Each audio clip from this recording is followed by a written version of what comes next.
मनसे नेते अमित ठाकरेंचा उद्या वाढदिवस आहे। दादरच्या शिवाजी पार्कात शुभेच्छा देणारे बॅनर्स लावण्यात आलेत। ठाकरे गटाचे आमदार महेश सावंतांकडून शुभेच्छा देणारे बॅनर्स लावण्यात आलेत।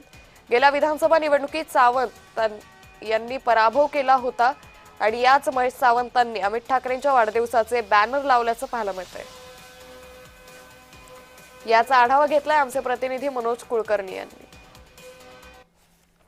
दादर शिवाजी पार्क परिसरामध्ये मोठ्या प्रमाणात बॅनरबाजी करण्यात आल्याचं पाहायला मिळतंय। अनेक बॅनर लागलेले आहे, परंतु त्यातलं एक बॅनर जे आहे ते सर्वांचं मन आकर्षित करून घेत आहे, लक्ष आकर्षित करून घेत असल्याचं पाहायला मिळतंय। सेना भवन समोर शिवसेना युबीटीचे आमदार महेश सावंत यांनी अमित ठाकरे यांना वाढदिवसाच्या शुभेच्छा देत बॅनर लावल्याचं या ठिकाणी पाहायला मिळते आहे।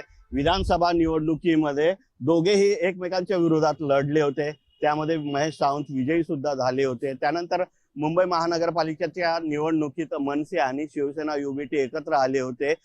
त्यानंतर जे मनोमिलन झालेलं आहे ते मनोमिलन आता बॅनरच्या माध्यमातून सुद्धा समोर येत असल्याचं पाहायला मिळतंय। एकंदरीतच उद्या अमित ठाकरेंचा वाढदिवस आहे आणि त्यानिमित्तच या ठिकाणी मोठ्या प्रमाणात बॅनरबाजी झाल्याचं पाहायला मिळते आहे। शिवसेना युबीटीचे नेते सुद्धा अमित ठाकरे यांना बॅनरच्या माध्यमातून शुभेच्छा देत आहेत।